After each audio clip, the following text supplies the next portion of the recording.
2장 2절과 3절의 말씀을 함께 읽었는데요. 오늘 이 말씀을 통해서 예배를 통해 바라보라 라는 제목으로 말씀을 함께 나누도록 하겠습니다. 여러분, 모든 사람은요, 누구나 찬란한 미래와 내일을 꿈꾸며 살아갑니다. 늘 자신의 마음속에 내일은 오늘보다 더 잘 될 거야, 내일은 오늘보다 더 좋은 일이 있을 거야, 그리고 내일은 더 좋은 인생이 내 삶에 펼쳐질 거야 라는 기대를 가지고 살아가는 것이 모든 사람들의 마음입니다. 아마 이 자리에 앉아있는 여러분도, 그리고 또한 말씀을 전하고 있는 저 또한도 이러한 기대 속에서 하루하루의 인생의 삶을 살아가고 있는데요. 그런데 중요한 것은 무엇이냐면, 우리가 꿈꾸는 내일, 그리고 우리가 소망하는 미래의 모습은 단순히 막연한 꿈과 기대만으로 그 모든 것이 우리의 현실로 이루어지지 않는다는 것입니다. 그렇다고 하면 그 미래, 그 내일을 이루는 힘은 어디에 있을까요? 그것은 바로 우리의 삶의 현실에 있는 것입니다. 우리에게 주어진 이 현실을 어떻게 살아가느냐, 우리에게 주어진 이 현실을 우리가 어떻게 살아가느냐에 따라서 우리의 내일이 결정이 되는 것이고 우리의 미래가 결정이 되는 것입니다. 그래서 우리에게 주어진 이 현실은 장차 우리에게 주어질 미래에 대한 청사진과 같은 것이 우리의 삶에 주어진 현실이라는 것이죠. 미국에 휴 에번스라는 사람이 있는데, 이 사람의 젊은 때의 이야기를 여러분들에게 전해드리고 말씀을 이어가려고 합니다. 이 휴 에번스라는 젊은 청년이 있었는데, 그는 그의 나이 18세에 자신의 고향이었던 스웨덴을 떠나서 미국으로 이민을 가게 됩니다. 미국에 대한 기대, 그리고 내일에 대한 꿈을 품고 그는 자신의 고향을 등지고 이제 꿈의 나라와 같은 미국으로 떠나게 되죠. 그러나 그의 현실의 삶은 냉정했어요. 그 미국의 땅을 밟았지만 누구도 자신을 반겨주는 사람이 하나도 없었고, 자신이 일자리를 찾고자 하였지만 자신에게 일자리를 주는 사람, 또 자신을 고용하는 사람도 아무도 없었다는 것이죠. 그런 가운데 시간은 흐르게 되었고, 자신이 갖고 있었던 모든 돈을 다 탕진하게 됩니다. 그런 가운데 하루는 너무나 배고픈 이 허기진 배를 움켜잡고 무작정 이 미국에 있는 서부로 가는 기차 화물칸에 올라가게 됩니다. 어떻게 하든 무엇을 하든 이곳을 떠나야겠다는 생각만으로 그는 자신의 몸을 바로 기차의 화물칸에 오르게 하는데요. 그런데 그마저도 열차 공무원에게 발각이 되어서 정말 실컷 얻어맞고 그 열차에서 쫓겨나게 됩니다. 그리고 그는 매맞은 몸으로 자신의 몸이 엉망진창이 되어 있는 그 모습으로 강가에 쪼들겨 앉아서 강물에 비친 자신의 모습을 보게 돼요. 그 모습을 보니까 그 모습이 어떨까요? 너무나 처량해 보였습니다. 자신이 이렇게 꿈을 가지고 이렇게 미국으로 왔지만 자신에게 주어지는 현실과 자신의 눈앞에 비치는 자신의 모습을 보니까 그 모습이 너무나 처량하고 부끄러웠다는 것이죠. 그런 가운데 자신의 인생의 삶에 미래는 없을 것 같다는 마음으로 자신의 주어진 현실을 비관하게 되고, 차라리 이럴 거면 죽는 게 낫겠다라고 생각하고 자신의 목숨을 던지려고 하는 생각도 들었어요. 그런데 마침 그때 그의 머릿속에 문득 성경의 한 구절의 말씀이 떠오르게 됩니다. 그 말씀이 바로 무엇이냐면 바로 디모데후서 4장 7절과 8절의 말씀인데요. 내가 선한 싸움을 싸우고 나의 달려갈 길을 마치고 믿음을 지켰으니 이제부로는 나를 위하여 의의 멸류관이 예비되었도다 라는 이 말씀이 그의 머릿속에 떠오르는 것이, 그러면서 그 말씀을 묵상하면서 그는 깊은 생각에 잠기게 됩니다. 그리고 자신 스스로에게 이러한 질문을 던지게 돼요. 내가 지금까지 인생을 살아왔지만 지금까지 나의 인생의 길에서 내가 얼마나 힘있게 나에게 주어진 인생의 삶을 뛰며 살아왔는가, 이 질문을 던지게 돼요. 그런데 이 질문 앞에 자신의 삶을 되돌아보니까 자신이 열심히 산 것처럼 느껴졌지만 자신의 인생의 삶을 되돌아보니 너무나 부끄러운 모습, 너무나 게으른 모습들이 자신의 모습 속에 느껴지게 되는 것입니다. 그리고 그는 그 자리에서 두 주먹을 불끈 쥐고 일어납니다. 그리고 자신이 보내왔던 지난 모든 과거의 시간들을 강물에 다 흘려보내고요. 그리고 내일을 바라보며 자신에게 주어지는 그 미래를 꿈꾸며 다시 힘있게 뛰어보기로 결심하게 됩니다. 그리고 그의 인생의 삶에 새로운 삶의 시간들이 펼쳐지면서 30년이라는 시간이 지났는데 그 30년 이후에 이 휘 에반스라는 사람은 어떻게 되었을까요? 그는 미국 몬태나주의 영광스러운 주지사의 자리에 선출되게 됩니다.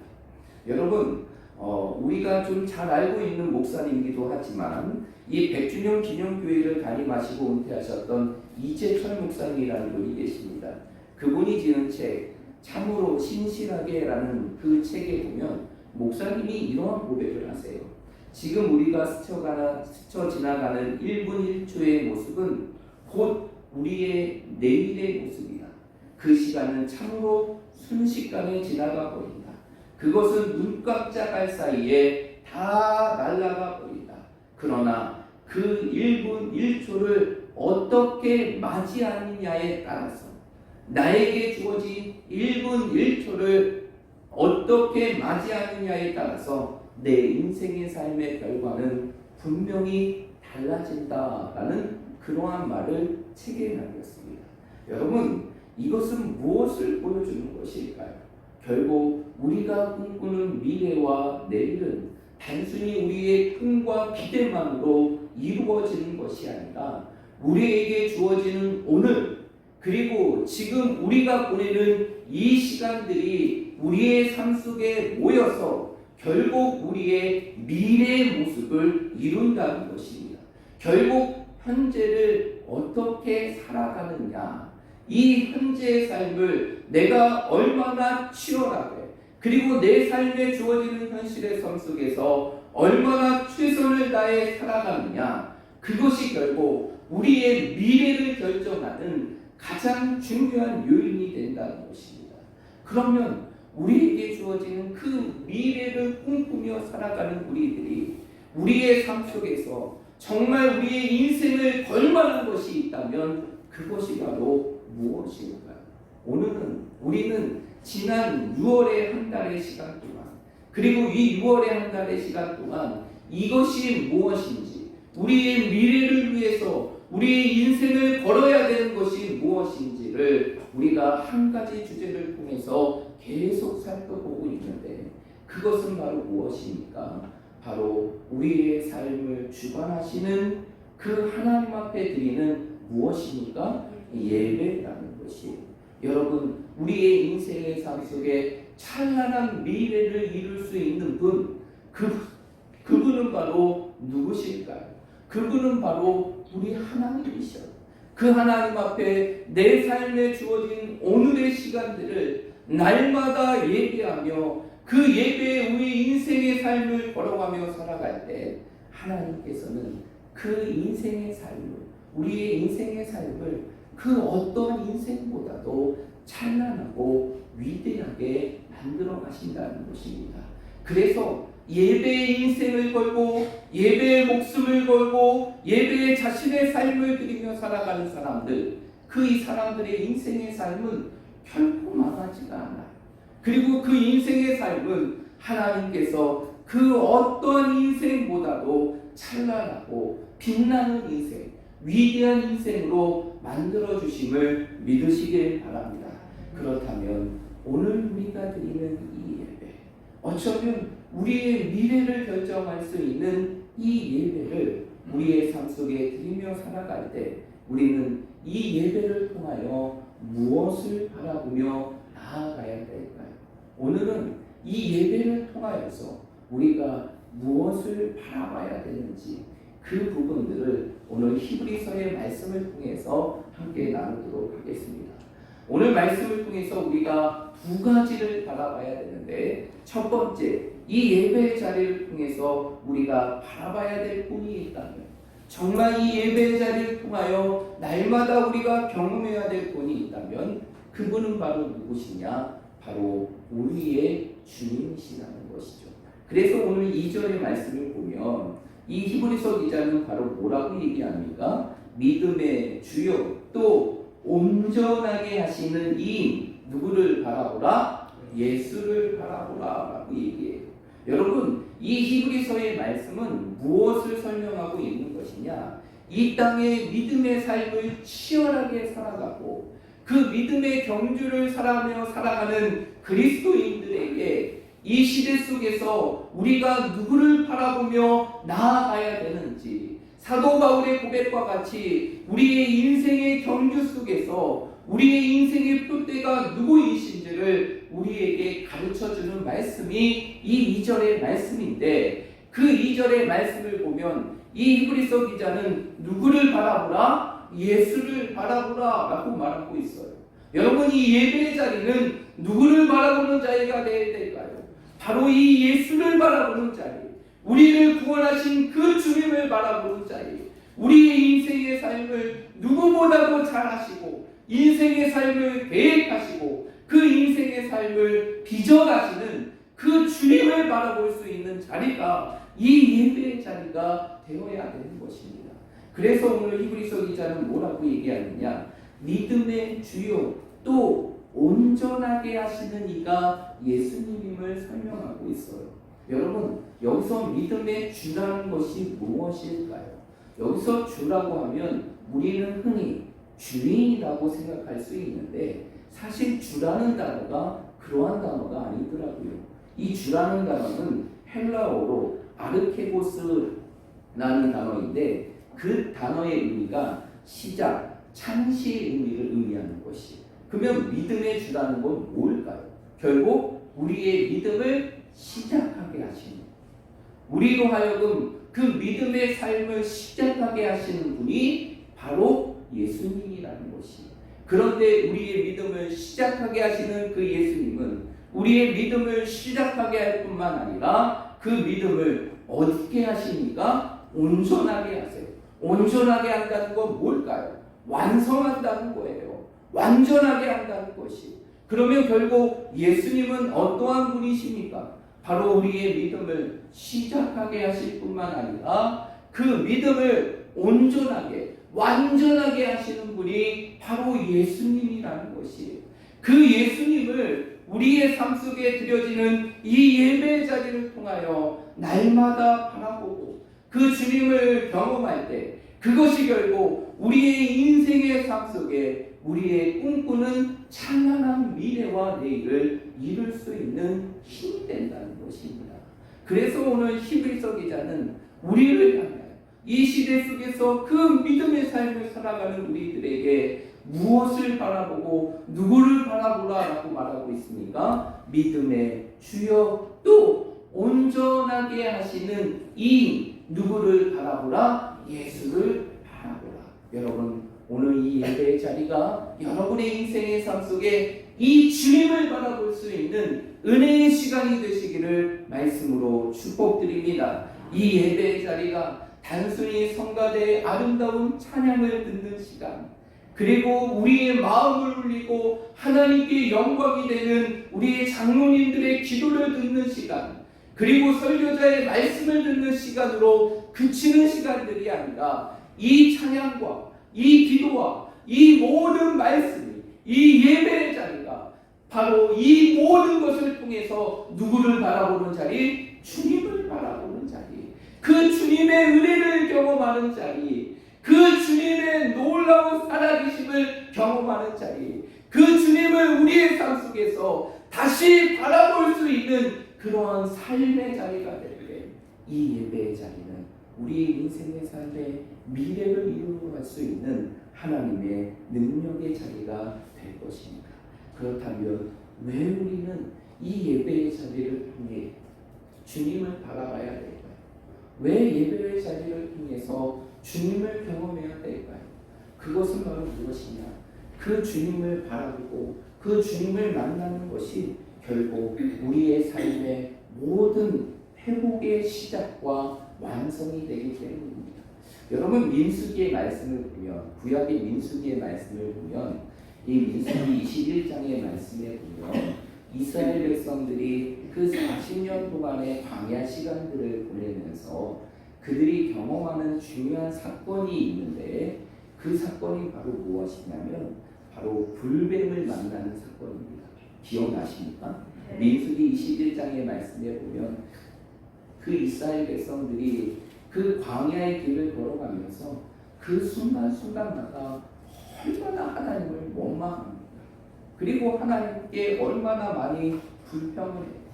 하나님께서 참고 또 참으면서 그들의 삶을 인도하셨지만 도저히 그들의 원망과 불평을 참을 수 없게 되자 하나님께서는 그 광야의 땅에서 그 가나안 땅으로 가는 그 모든 이스라엘 백성들을 다 진멸해 버리기 위해서 그들에게 무엇을 보내게 됩니까? 불뱀을 보내게 되죠. 그 불뱀을 보냄을 통하여서 한순간에 수백만 명에 해당되는 모든 이스라엘 가운데 비명과 죽음의 고통의 소리가 울려 퍼지게 됩니다. 그런 가운데에서 사는 사람들이 있게 돼요. 어떠한 자들이 살게 됩니까? 무엇을 바라보는 사람이요? 불뱀을 바라보는 사람? 불뱀을 바라보는 사람은 아니고 바로 이제 모세를 통해서 세워진 그 노뱀을 바라보는 자들이 그 불뱀에 물려서 죽어가는 상황 속에서 그 노뱀을 바라볼 때 놀랍게 살아나게 되는 기적의 역사가 일어나게 돼요. 여러분, 그 노뱀은 무엇을 상징하는 것일까요? 그 노뱀은 누구를 상징하는 것이에요? 그렇죠. 바로 예수 그리스도를 상징하는 것이.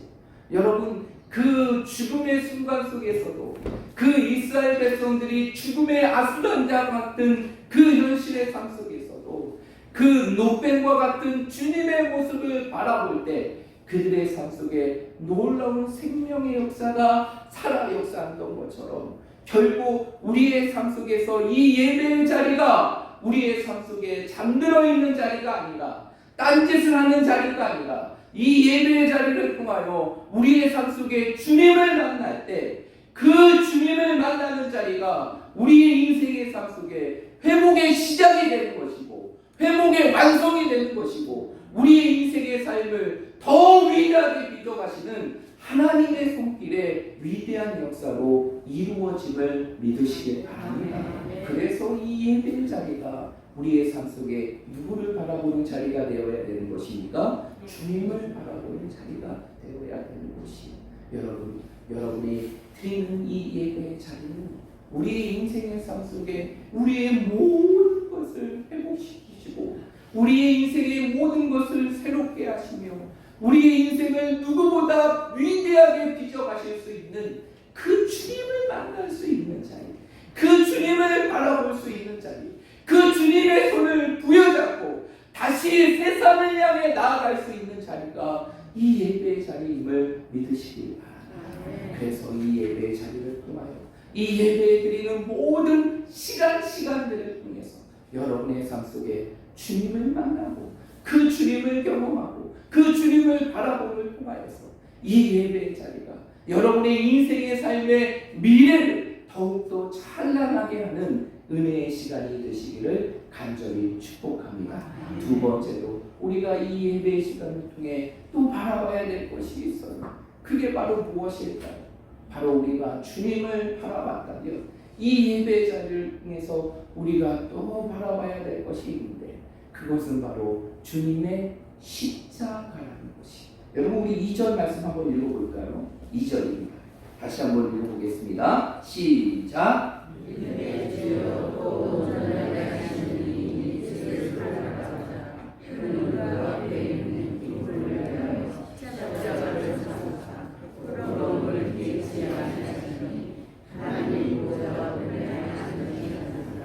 네, 이전의 말씀에 보면 예수를 바라보라 라고 얘기하고, 이브리서 기자는 그 이후에 하반절의 말씀에 보니까 그 예수의 무엇을 설명하고 있습니까? 십자가를 설명하고 있어요. 그러면서 이렇게 얘기합니다. 바로 이 땅에 있는 우리를 위하여 자신의 부끄러움을 개의치 아니하시고 하나님의 기쁨을 위하여 자신의 모든 것을 버리신 무엇을 설명하고 있습니까? 십자가를 설명하고 있어요. 그런데 중요한 것은 3절의 말씀이에요.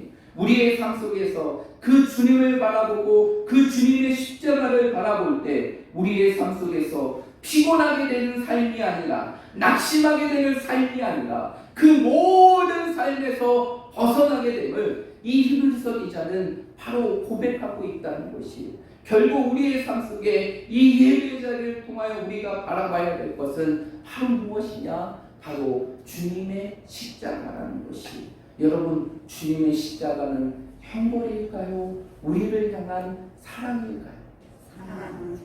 주님의 십자가는 형벌일까요? 우리를 향한 사랑일까요? 사랑. 여러분, 그 주님의 십자가를 바라볼 때 우리의 마음이 뭉클해지고, 그 주님의 십자가를 바라볼 때 나도 모르게 눈물이 흘러나가게, 그 주님의 십자가를 바라볼 때 우리의 마음이 뜨거워지는 이유가 무엇 때문입니까? 그 주님의 십자가가 바로 나를 향한 하나님의 사랑이기 때문에, 하나님의 사랑이 얼마나 위대한지를 내가 볼 수 있고, 내가 느낄 수 있고, 내가 감격할 수 있는 것이 바로 이 주님의 십자가이기 때문에, 그래서 우리는요, 이 예배 자리를 통해서 바로 무엇을 바라볼 수 있어야 되느냐? 주님의 십자가를 바라볼 수 있어야 되는 것이, 그 주님의 십자가를 바라볼 때 우리의 삶 속에서 세상에 치이고 상처받고 그리고 아픔으로 다 채워진 우리의 인생의 삶이 그 주님의 십자가의 사랑을 통하여서 내 모든 것을 회복하고 내 모든 것을 회복해 시키는 하나님의 위대한 역사를 경험할 수 있다는 것이, 여러분, 때로는 우리 인생의 삶 속에 정말 힘든 인생의 순간들이 펼쳐질 때가 있잖아요. 그때 뭐가 위로가 됩니까? 사람들의 말이 위로가 돼요? 사람들의 그 따스한 말이 내 마음에 위로가 됩니까? 아니에요. 정말 내 인생의 삶에 죽을 것 같은 인생의 순간과 고통의 순간들이 다가오게 되면 아무리 세상의 인간적인 따스한 말이 우리의 마음을 위로하지 않더라도 결국 그런데 그 삶 속에 위로가 되는 게 있어요. 그게 바로 무엇입니까? 주님의 십자가라는 것이. 우리가 5월달에 한 편의 영화를 보죠. 교회 오빠라는 영화를 보았는데, 그 교회 오빠의 주인공이 고 이관희 집사님이 하시는 얘기가 있더라고요. 그가 이제는 죽음의 순간 속에서 허덕허덕이고 있을 때 그의 인생의 삶 속에 이러한 간증을 하더라고요. 많은 목사님들과 나를 사랑하는 분들이 와가지고 내가 회복될 것이다, 내가 치료될 것이다, 내가 나을 것이다, 이것이 내 머리로는 이해하지만 정말 내 가슴을 뜨겁게 하고 내 마음을 위로하지 못했다. 그러나 그때 내 마음을 위로하는 것이 있었다면 바로 주님의 십자가를 외친 말씀이었음을 그의 인생의 삶 속에 고백하더라고요. 여러분, 우리의 세상의 삶이 아무리 힘들어도 정말 이 예배의 자리를 통하여 우리를 누구보다 사랑하신 그 주님의 십자가의 사랑을, 그 십자가를 바라보고 그 십자가의 사랑을 우리의 삶 속에 회복한다고 하면 우리의 삶에 어떠한 아픔도, 우리의 인생의 삶에 어떠한 힘듦도, 우리의 인생의 삶에 어떠한 고통도, 우리의 인생의 삶에 어떠한 상처도 모든 것을 이기며 나갈 수 있음을 있음을 믿으시길 바랍니다. 그래서 이 예배의 자리가 여러분의 인생의 삶 속에서 날마다 그 주님의 십자가를 바라보고 그 주님의 십자가를 통해서 나를 이렇게 사랑하신 그 주님의 사랑을 여러분의 삶 속에 깨달음을 통하여서 정말 이 예배의 자리가 여러분의 인생의 삶을 더 새롭게 하고 이 세상을 살아갈 수 있는 위대한 능력을 이루어갈 수 있는 영적인 충전의 시간이 되시기를 말씀으로 축복드립니다. 미국의 버나드라는 목사님이 있어요. 이 미국의 버나드라는 목사님이 미국의 부흥사시거든요. 그런데 그가 어느 날 말씀을 묵상하게 됩니다. 그 말씀이 바로 무엇이냐면 요한복음 3장 16절의 말씀이에요. 요한복음 3장 16절의 말씀 무엇일까요? 하나님이 세상을 이처럼 사랑하사 독생자를 주셨으니 이는 저를 믿는 자마다 멸망치 않고 영생을 얻게 하려 하시니라. 이 말씀을 쭉 묵상하면서 자신의 삶 속에 한 편의 시를 쭉 적게 됩니다. 그리고 그것을 곡을 이제 노래로 만들게 돼요. 그 찬양이 바로 무엇이냐면 찬송가 150장에 있는 갈보리 산 위에 가는 찬양입니다. 여러분 그 찬양 기억나십니까? 네. 갈보리 산 위에 십자가 섰으니 주가 고난을 당한 뼈라 험한 십자가를 내가 사랑함은 주가 보혈을 흘림이라 죄로 승리를 얻기까지 주의 십자가 사랑하리 빛난 멸류가 받기까지 험한 십자가 붙들겠네. 우리의 삶 속에 이 예배의 자리가 정말 이 주님의 십자가를 바라보고 이 십자가에 대한 사랑을 고백하며 다시 한번 우리의 삶 속에 이 주님의 십자가를 붙들고 세상 가운데 나아가겠다는 믿음의 결단이 될 때 하나님께서는 그 인생의 삶을 그 어떤 인생보다도 그리고 그 어떤 노력의 삶보다도 우리의 삶을 가장 아름답게 찬란하게 위대하게 빚어가실 것입니다. 그럼 우리 사랑하는 모든 성도들이 이 예배의 자리가 바로 우리의 모든 것을 회복하는 주님을 바라보는 자리 그리고 그 주님의 십자가를 바라보며 다시 세상을 향하여 나아갈 수 있는 그러한 인생의 자리가 되었고 여러분의 인생의 삶을 더 아름답게 하시는 하나님의 축복을 경험할 수 있는 우리 모든 성도들이 되시기를 말씀으로 축복드립니다.